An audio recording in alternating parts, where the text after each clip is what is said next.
you see a husband and a wife not as friends at all. Sometimes there are men I've seen that I didn't even know they can be friendly, only to go out and discover that they can be very friendly. They make friends, they are jovial, they are playful. But in their houses, we've never seen them looking like men that can even smile. Their house is a military zone. There are boundaries, cannot play. You just know that this zone is restricted. They only play outside. Build friendship with your partner. In fact, ideally, it is mostly not in the marriage that friendship should be built. That is why it is advised that you marry your friend. Marry your friend. The person cannot survive as your friend. The person cannot survive as your spouse. That's how simple it is.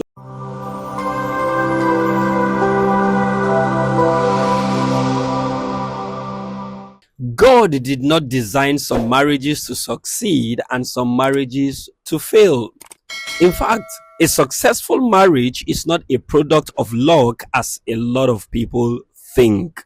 So on today's podcast, we're going to be talking about making marriage work. And with me on the podcast today is my darling wife, Grace Achojis. And I am yours, Peter Achojis. We'll be right back after the break. Meanwhile, make sure you subscribe to this channel, click the notification button, put your comments in the comment section, and we'll get back to them. See you after the break. You're welcome back to the podcasts. Grace, I'm sure we're ready for business. Yeah, we're ready. All right. Making marriage work. I just wonder, and it's looking like yesterday, but I realized we are 11 years in this union. Yes, and God has been faithful. It's been amazing. We got married since marriage was not popular. So is marriage popular now? 11 years? That's a whole lot of time, you know. Yeah. The question is the marriage successful? A lot of people think that because a couple are together, the marriage is successful. That's not the case. A lot of times being together, some people are just cohabiting and they're calling it marriage. A successful marriage means it is working. The two persons are happy to be together. Yeah. That's very important. You know, a lot of the times people come into marriage believing that it is where they will come and rest. Let me marry and rest. But marriage, in fact, a lot of people call it settling down. Yeah, let me settle down. Why have you not settled down? I want to marry and rest. Yes. So we come with a mindset of rest, but marriage is not actually rest, as the case may be. It is work. Yeah. Yes. So if you come into marriage knowing that it is work, it will help you. Yes, you will do the work and you do it with joy. Yeah, and you will be happy. Actually, the work is not designed to be burdensome. Yeah, it's not a work that pleasurable. Thank you. So, but when you come in hoping that it will work itself, every work you put into becomes too burdensome for you.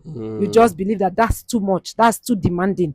But if you know this before coming in, just going to help you do it seamlessly and be happy that these are part. It's just like parenting, for example. Having a child is a blessing. Waiting for a child, you want it. You know that when this child comes, it's going to be work. But yet pleasurable. You want it. You want it. That is how it's something similar. Yes. It's and similar. the work comes with pleasure because it's a child that you love. And you desire. You've wanted to be like that. You've always wanted to. This is the way I wanted to be. We get to sing those songs, and when it becomes like that, we should be happy. Yes. So that's how marriage is. Marriage is not a product of luck. It is a product of work. Love that. So don't wait for luck to happen to your marriage, because when luck happened to you, it means you are not even sure of what the fate of your marriage will be, because luck sometimes might not be lucky. You might not be lucky to be on the luck side of the luck. So just be intentional and be prepared for it. We are going to just go with the scripture, and after that we'll roll in Ephesians chapter 5 from verse 22. Let me read that. It says, "Wives, submit yourselves unto your own husbands as unto the Lord." 23 says, "For the husband is the head of the wife, even as Christ is the head of the church, and he is the savior of the body." Therefore, as the church is subject unto Christ, so let the wives be to their own husbands in everything. Husbands, verse 25 says, husbands, love your wives, even as Christ also loved the church and gave himself for it. Husbands, let's start with the husbands. You know, when it comes to things that are, let's say, nice and not stressful, the ladies will go first. But in this one, in this case, let the men go. Yes, let's give it to the men. All right. Yes. In Ephesians chapter 5, verse 25, it says, husbands, love your wife, even as Christ loved the church and gave himself for it. How did Christ love the church? Unconditionally. The Bible says, even while we were yet sinners, he died for us. While we were yet sinners means while we did not even know that he exists, even when we didn't believe in him, even when we did not merit or fight for his love, he loved us still. Husbands, love your wife as Christ loved the church. Unconditionally. It is not based on her character. It is not based on how much she gives you sex. It is not based on anything. It is the fact that you need to love her as Christ loved the church. And one of the ways that Christ loved the church, one significant evident thing about the love of Christ for the church is sacrifice. Sacrifice. When he loved the church, he sacrificed himself. He says he so loved the world that he gave his only begotten son. Giving his only begotten son is actually talking about God giving himself. Some people think that it's God giving his child. No, it's God giving himself. Because 1 Timothy 3:16 says, great is the mystery of godliness, that God was manifest in the flesh. John 1:14 says, the word became flesh. That means it was God giving himself because he loved us. So when he talks about husbands loving their wives as Christ loved the church, the question is, what did Christ do when he loved the church? He sacrificed. He gave up himself for the church. So it means what God is asking the husbands to do is to sacrifice themselves for their wives. Yes. Love your wife. When we say love, most of the times when you see men handling their wives in a way that is not appropriate, you hear hundreds and thousands of reasons why he cannot love his wife the way God would have him love her. It's not using one or two shortcomings from she has bad character. She has not given you. It's not dependent. It is said as Christ loves the church, not as your wife performs. Not based on whether she has given birth for you or not. No, we have men that will tell you that why I love this woman so much is because she has given birth for me. Yes, or she gave me a son. African man. It is not based on the sex of the child she's giving you. It is not based on the quality of food she's cooking. And this my woman, part of the why I don't like her is because she does not know how to cook. It is not how she takes care of the home front. It is not based on how she dresses. She does the one reason why I don't really love this lady is because she does not know how to dress. All of these things are just like you quoted the scripture. God commended his love towards us in that while we were yet sinners. So while she does not yet, you've married her, while she doesn't know how to cook, you love her. While she is not meeting up your expectations, those are the conditions we are talking about. It shouldn't be based on those conditions. Unconditionally. Unconditionally. So husbands, that's your duty. That's the responsibility given to you by God. If you must marry at all, you must make that commitment. Make up your mind to love your wife as Christ loved the church. So it is not based on her performance. I think one of the biggest issues we are having is that a lot of people have not come to the revelation of Christ, how Christ loved the church. That's one of the biggest problems. I agree with you. The Bible in Ephesians chapter 3 from verse 14 talks about the fact that Apostle Paul was praying that we may come to an understanding of the depth, the length, the breadth, and the height of the love of God. So when you don't understand how deep, how high, and how wide the love of Christ is, you can't even love like him. This is a love that we are talking about. The fact that he says, as far as the east is from the west, so far has he removed our transgressions from us. And as far as the heavens are above the earth, so great is his love. You know, so we are talking about some real great love here, without limits, without boundaries, without limitations. That's the kind of love we are talking about. So some people get to argue that God has put more burdens on wives than he put on husbands. Say, do you know what it means to submit? No, the question is, do you know what it means to love? Because this love we're talking about should be unconditional. So do you really know what it means to love? The women that feel that submission is burdensome is because they don't really have a revelation of love. Love is not profession. Love is not in how well it sounds. Love is work, is action. You don't say you love because of feelings. You love because love is about the action.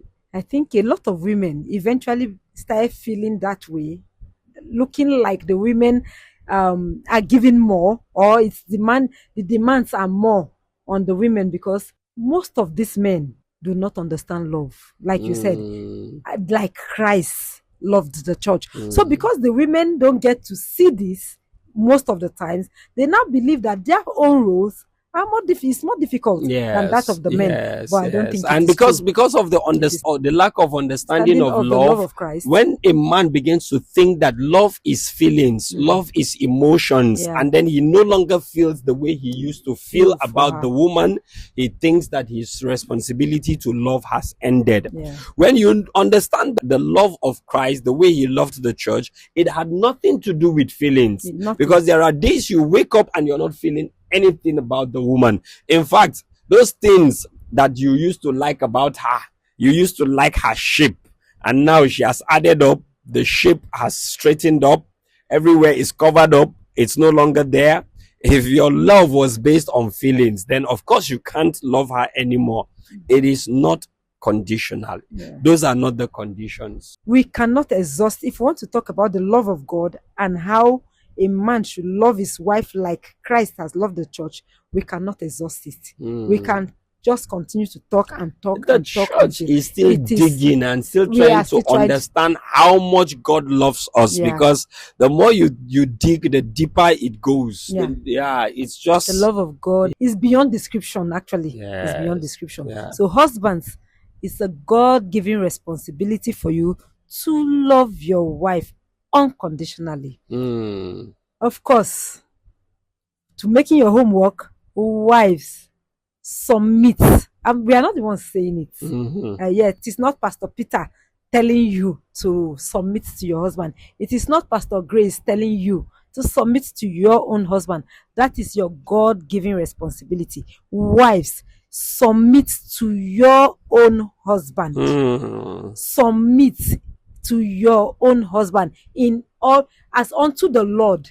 As unto the Lord. It is not based on his bank accounts or how much he provides. Very important. It is not based on whether he loves you or not. The Bible did not say, wife, submit to your husband when he loves you. In fact, do you know that is in verse 22? It was after he spoke to the wife that he now spoke to the husband. So when it was not based on the condition of the man's love. So we don't do business with our partners based on who they really are. We do it as unto the Lord. It says as unto the Lord. The only time you will do business based on who the person is before marriage. That is why every time we come here, we sing it to you. Choose right. Choose right. Because the moment you make that decision, you abide by the rules. So when we say submit to your, like he said, it was not husband love your wife that even came first. It was wives submit to your own husband. Yes.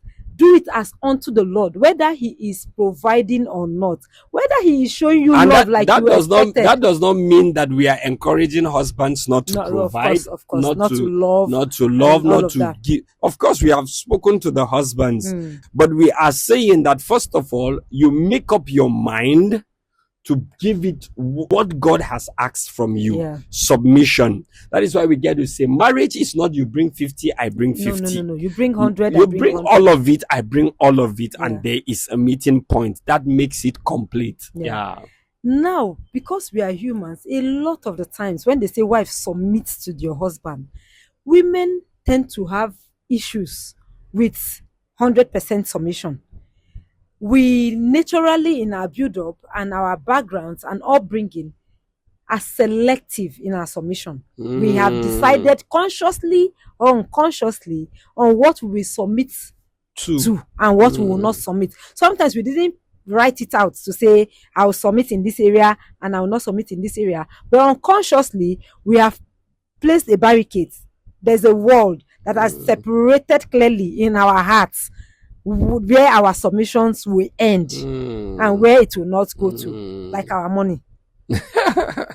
Yes, a lot of the times, most women would submit in many areas, but not with money. They would believe that if this man is making the right decision, I will submit. But if this decision is not going well, how can I submit to something that is not right? A woman asked me recently, we're in a meeting with women, and she asked me, she said, Ma, please, the Bible says we should submit to our husbands, but sometimes these men don't seem to, their head don't used to be very correct sometimes. So I think that when we show them that it is not in everything that we submit, it will reset their brain. Yes, I smiled, I laughed. You know, it is absolute. That is why you must choose a man that the brain is not shaking. Yes, a man that his brain is correct. Yeah. Because even when the brain is shaking, you are meant to submit. And for a man, what is submission? Submission is respect. That's how he interprets. That is what a man interprets submission to as, be. Yes. He interprets your submission as respect when you make him feel like the hero that he is, because he is the hero actually. Where you make him feel like the head. You know, feminism is not biblical. It's not for, actually, if you want your marriage to work and you want to be a feminist, your marriage might not work. Yes. And a lot of times in counseling, a lot of married people, they get to come to claim, but I submit to him. But I submit to him. And I get to tell them, you think you're submitting to him, but you're not the one who decides what submission is. Yeah. For example, when a man is claiming that he loves his wife, we don't go to the man to ask him whether he loves his wife. We go to the wife to ask her, do you feel loved by your husband? That is exactly how it is. We go to the man to ask, do you feel your wife submits to you? Do you feel she respects you? And the man says, hey, I've had situations. The man says, this woman does not respect me. And she keeps shouting, but I respect him. But the person who receives the respect says, no, you are not respecting me. It simply means you're not respecting him. You need to sit down and ask him, hey, what does respect mean to you? Just like sometimes a man should sit and ask his wife, what does love mean to you? Yeah. What does love mean to you? Do you think I love you? Her terms. Yeah, that's very nice. You know, I was listening to a couple, and then the lady was talking about this love thing. And she said her husband just felt, if I buy her gifts, you buy her clothes, you bring gifts, it means that's the way you think you are loving her. Maybe you should find out if that actually interprets love to her, if she feels love. She said what she wants actually is not about, she felt she was being overwhelmed with the responsibility of marriage, house chores, the children, the cooking, the laundry, the dishes. So these gifts, actually, she just felt, why is this man wasting money buying gifts? I don't need clothes.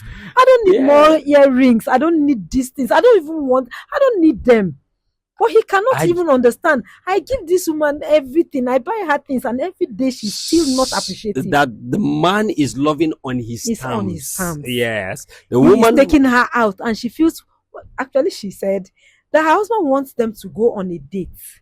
And she cannot understand what date when I have the dishes kept. I've not washed the dishes, I've not cooked, the children are not back, I need to do this. And he cannot understand, why does this woman not appreciate my efforts? And she cannot understand, why does this man want to kill me? I will come back from that so-called date to come and face the same music and rather stay back and do these things so that I can rest. She wants to rest. And you feel, I want to take my wife on a date. So it does not, you need to understand what love means. So love is speaking the person's language and not your language. Sometimes the person might not even be able to clearly define and say, if you do this, then I'll feel love. Observe your spouse. Observe your husband. And most importantly, communicate. Yes, we'll come to that. You know, we are talking about love and submission. When you want to submit to your husband, submit on his terms. Submit on his terms. You want to love your wife, love her on her terms. Don't do it because you think that when they give you gifts, you appreciate gifts. You appreciate date outing once in a while, vacation. But she wants to just be inside. She just wants the conducive in the atmosphere. Sometimes in the house she just wants time. Sometimes she just wants you to just cuddle her and just affirm your love to her. She just wants to acknowledge her efforts in the home front, and you have never even seen it, and she does not feel loved. So sometimes it is in these things. Just know what sometimes she's been crying out, or he's been crying out in that area. He thinks you are not meeting up. Be more attentive and sensitive to know if truly this submission you are giving is interpreted as submission, and if this love you are giving is interpreted. So you say that when you begin to pay attention to these things, that is the aspect of the work that we are talking about. It is work because it is not necessarily what you want to do.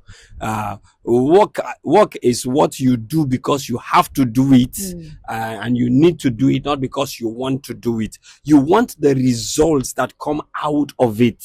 You're interested in the results, so you make the sacrifice towards it. So when you have found out, it may not being a support system to your wife at that point may not be what you want to do, but it is work, and she's submitting. Sometimes it's not what she finds the easiest in the world to do, but she does it. That becomes work for her. So that is why we say marriage is work, and you need to work it out. And you know, a reasonable spouse will not insist on something. Yes, it might be something you appreciate, but you know very well that your spouse, your partner, finds that particular thing very challenging. Let me give an instance. Let's say washing the dishes is something your husband is finding really difficult to do, and you have insisted that is the only thing he will do to show you love, to make you feel loved. That is now being unreasonable. Yes, that's being unreasonable too. In as much as washing the dishes will really make you feel loved, there are other things he could also do other than the dishes that you would appreciate. So you don't necessarily, as a reasonable partner, insist that this must be the one. If you don't add this one, I will never feel loved. A particular man was lamenting how that he couldn't understand why he has opened 3 businesses for his wife and she couldn't succeed at one. Now that's because to him, he just felt he couldn't marry this woman again. I told him, I said, your wife not succeeding at business is not what qualifies her to be your wife. That's what you Probably want. That is not but there strength. are other areas of strength that she has. I told him, I said, bring her into your business. Give her an area that you could support. Or possibly she wants to work at a job. And it doesn't have to be business. But you have decided that if she's not submitting to you if she doesn't succeed at a business. That is thing that She does what is not even convenient To for you, her. that is what will That prove is that all. she's She's a submissive good wife. and she's a good wife. It's not necessarily like that. So that flexibility is also part of the work that we are referring to. All right. We started with this because this is the fundamental. If this is gotten, then other things can be laid come on in, this yes, foundation. on this very foundation. Yes. But if we get this right, of course, it's not something you just snap at and in one day everything will just line up. As we live together, we just keep adjusting and making adjustments until we get it right. Yes. Yeah, the other thing we want to look at in making your marriage work is communication. Communication is not darling or sweetheart or whatever you call the person. The children need school fees. We need diaper. We need, they need. That's not communication. Yeah. We mean communication. Talk about everything. Talk about nothing. Talk about useful and useless things. Talk about everything. Yes. For the marriage, for communication to be healthy, you cannot do selective talking. You only talk about this. You don't know. You should talk freely. You should gist freely. Yes. And it is not limited to talking. Listening is also a very vital part of communication. And listening is not only listening, is an active thing. So if your partner is talking, don't sit down and say, you're pressing phone. Say, keep talking, keep talking, keep talking, keep talking. That's not communication. Communication is a two-way traffic. If you're listening, be active at the listening. Give gestures that suggest to the person talking that you are listening. And if you want to, I think it applies to every man. To be a successful husband, you need to learn the art of listening, because women are gifted. Most women are gifted at talking. The same thing that happens, a man goes on a trip and comes back, say, how was the trip? He said, it was fine. It was fine. There was a little delay, but we got over it. Ask the same woman about a similar trip. She tells you, by the time we got boarding, imagine that woman, the way she was looking at me, I was now wondering, you with a share husband, and that was how the woman, we got into the plane, the woman was just looking at me anyhow, and all of that. She gives you details of the gist. This one happened when we took off. In fact, there was a little shaking in the plane. Imagine what they served us. The kind of useless snacks they served us on board. That's how a woman gives. So a man must learn the art of listening, and that's how communication happens. Allow her. Sometimes when she gives you that, sometimes a woman brings her issues to you and she talks about them. She's not necessarily asking you for solutions to the problem. She tells you, my boss did this, my boss did that. She's not telling you to go and confront her boss. She's not telling you to tell her. She just needed someone to listen to her plight. And as far as that happens, communication has happened. Yeah. So the more all right, when we talk about making your marriage work, the other thing we'll be looking at today is focusing on your partner's strengths. A lot of the times, I don't know, I think it's in human nature to concentrate on the negatives. But as children of God, we must learn, knowing fully well that you also have a weakness. Weaknesses, actually you have weaknesses that your partner is also trying to put up with or adjust to. So we must learn to focus more on our spouse's strength. Because if you just keep focusing on the weakness, you just discover that over time you get bittered. You can even become resentful towards your spouse. So let's learn, if you must make your marriage work, learn to focus on your spouse's strengths. Think about the strengths. Even when the devil suggests, when you start remembering, every day you sit, you just remember how this man did this, how he's not doing this right, how he's not doing that right. Remember that you have a lot of other things that you are also not doing right. Focus on the strengths. Remind yourself quickly, yes, he is not doing this right, but he does this other one right. So when you do that consistently, you'll be able to live above being bittered and always feeling sad, always feeling this marriage self is not working, this thing self. You start becoming happier and love your spouse even better. Yeah. It has to do with consciousness, because in our natural selves, we just look at negatives. Yeah. You criticize the government for what they are not doing right. People hardly sit down and say, oh, this person has done this thing right, or this person has this strength or this area of strength. We hardly do that, So in marriage, if we give attention to it builds that becomes the work. Yeah, that becomes the work. She may not cook well, but at least she takes care of the children well. She may not do this well, but she does this area well. So when we focus on it, you discover that relationship is better. Thank you, sir. All right, the next point we'll be looking at today is transparency. A marriage that is not transparent, where transparency is not there at all, is going to suffer a lot of things. And when consequences of not being transparent starts playing out in the marriage, they are likely not going to root it or attach it to their lack of being transparent, but it will give birth to many things that they might not be able to trace where it's coming from. Usually, when you are doing something that you are certain that your spouse will be uncomfortable with you doing, then you're probably not supposed to be doing that thing at all. And this thing grows, it builds up, where you start hiding a little money, and before you know it, you're beginning to do projects without your spouse being aware of. Before the person didn't even know that you had 20 million. Yes. So it's now difficult to say you want to do a project of 20 million naira. Where did you get it? Where did you get it? So the project has to be a secret so that you can be able to spend it well. And it means you're compounding issues.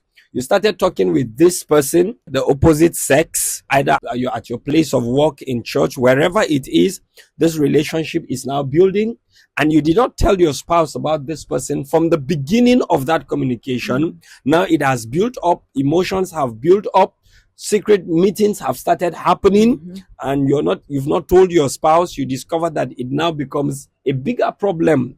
At that point, that's not the time you want to start telling your spouse, I've been seeing this person all this while, and we have built such relationships to this level. Yeah. I think in our relationship, in our marriage, one of the ways that we solve that is if it has to do with communication with the opposite spouse or other persons. If it's a lady and I have started communicating with that person, if you cannot come in and communicate with my wife as well and be free with her, then it means you're not good enough for me to communicate with. And if they are her friends, they become our friends. My friends are our friends. Her friends are our friends. So it makes life easier. If I have money, my money is our money. And the difficult part for a lot of couples is where her money becomes our money. We're going to find time to talk about finances in marriage. I know we've talked about love and money, but we're going to talk about finances and marriage. But for today, we're simply saying that if your marriage parties have finances that they are not able to open up to each other, then your marriage is not rooted very firmly. There are secrets, there are things that are most likely going to cause problems in the future. Thank you very much, sir. And the next thing we're going to be looking at is that you should build friendship. You see a husband and a wife not as friends at all. Sometimes there are men I've seen that I didn't even know they can be friendly. Only to go out and discover that they can be very friendly. They make friends, they are jovial, they are playful. But in their houses, we've never seen them looking like men that can even smile. Their house is a military zone. There are boundaries. There are places you cannot play. You just know that this zone is restricted. They only play outside. Build friendship with your spouse. Build friendship with your partner. In fact, ideally, it is mostly not in the marriage that friendship should be built. That is why it is advised that you marry your friend. Marry your friend. The person cannot survive as your friend. The person cannot survive as your spouse. Yeah, that's how simple it is. So marry your friend. And I've also seen a lot of people that were friends in relationship before marriage. That's premarital relationships. But the moment they got married, friendship ended. The marriage became everything becomes formal environment. Very formal. I need money for this. I need money for that. Duties of the wife. Duties of a wife. And then sometimes once in a while you see the children try to bring them together. Other than that, they are not friends at all. So before marriage, it is good to build friends, be friends, marry your friends so that it continues. But even if it has happened that you were not friends like that before you got married, probably you got married by recommendation. Now that you are married, it is time to build friendship. Yeah. And friendship is built by communication. Learn to spend time together. Some couples don't even tolerate the presence of each other. Yeah. Learn to feel comfortable with yourselves. Guess what? The more you keep distance as couples, the more you would prefer to be distant. Yes. As you learn to start staying with each other, you start learning to tolerate, to have a large heart, to open up your heart, to accommodate the other person. But as you keep creating distance, the more you would need more distance. You wouldn't want to come that close. Yes, I remember that your friend that once told you that she's beginning to enjoy the once in a while time that her husband travels back home because he worked in a different city. So she had gotten used to staying without him. Now he has come. She was excited. He came and had some time. After a few days, she was telling my wife, say, this man needs to go back. I'm getting tired of his company. Yeah, you see that that's not right. That's not right. You should always want and look forward to the company of each other. That's a working marriage. Yeah. I've seen marriages fine where, of course, like you said, the man is not staying with his family, and every time he comes, they can't endure him beyond a week. And the man too obviously is looking forward to going. They've now made it the pattern of the marriage where just come. I can't keep up with you for this long. And they've made their marriage that way. It's a wrong. That's not how marriage is supposed to be. It's supposed to be pleasurable. The company of each other should be pleasurable. Yeah. I should look forward to seeing my wife when I'm away. In fact, mine is so bad. I cannot even be away for 1 hour and not look forward to coming back home. Yes. That's how important you are to me. You get it? I always look forward to coming back home. That's how it should be. All right, the last but not the least on this today is that we should become more innovative in marriage. Yes, if you want to make your marriage work, become more innovative. Look out for ways to do ordinary things extraordinarily. Yes. Of course, that I'll give to this man. Some of us are the village girls, we are not as innovative. My husband is truly, truly very innovative when it comes to making things look more romantic and special. Just the normal, ordinary thing. Of course, your birthday is coming. He's going to look out for everywhere in the room, in the kitchen, to drop a note to tell you how he loves you, how you are special, to put the gift. One gift is under the pillow, the other gift is inside the kitchen in a dish, the other one is, it just finds every way and any way to make everything look special. I feel very and of shy course right I give now. it to you. I feel very shy right and now. I'm your apprentice, I'm learning the work. You're not doing badly yourself. I've up. enjoyed some very serious sacrifices in making ordinary things look extraordinary. I think every marriage needs that. Every marriage needs that. There are times of burnouts. There are times of too much familiarity. Life naturally always wants something new. You have heard a lot of men say, how can a man eat the same soup that all his life? What they are trying to say is that how can a man stay with one woman all of his life?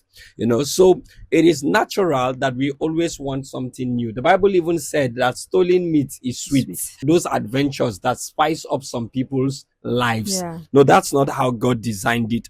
So you have to come up with ideas of how to spike it up, how to revive the feelings. We could still love each other without the feelings, but there's nothing wrong with the feelings being in place or the feeling being revived. Sometimes you find that your love tank is going down.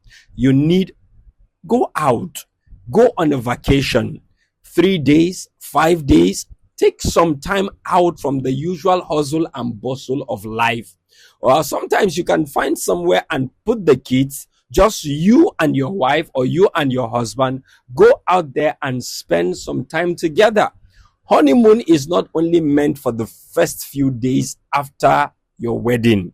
Honeymoon should be intermittently in your marriage. Every now and then, go for honeymoon. Take Like we are out due some for one. time.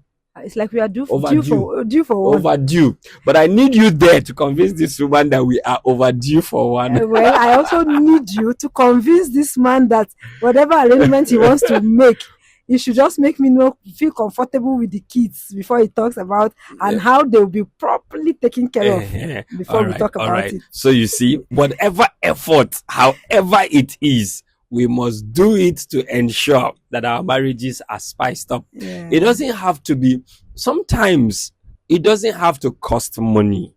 It doesn't have to cost money. It could just be the flower on the way. I've thought about it more than I have done it anyway. The flowers, the natural flowers may not cost you money, even though the big flower bouquet may cost you a lot. And there's nothing wrong with sacrificing on the big flower bouquet. And there's nothing wrong with surprising the partner with going to special places. But there are, those places that you could go that will not cost you money. Yeah, like I said in one of those podcasts, I took my wife to a mountaintop to tell her I wanted to marry her.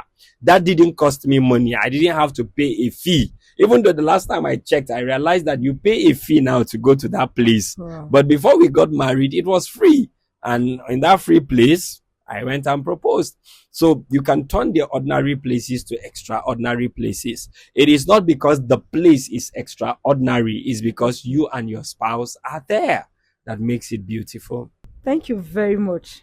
It's been right. amazing All having right. this with you. And this journey, of course, has been interesting Quite. and sweet Yeah. because it is you. Because it is with you. So we need to let's put it in mind that marriage requires work and we will work it out. Yeah. Make a commitment to work out your marriage. With this, we have come to the end of today's podcast, and I believe you have been blessed and you have learned a lot. Make sure you subscribe, put a comment, put a question there. In subsequent podcasts, we're going to be looking at them. Meanwhile, Amen. stay blessed. We love you. Yeah. Bye.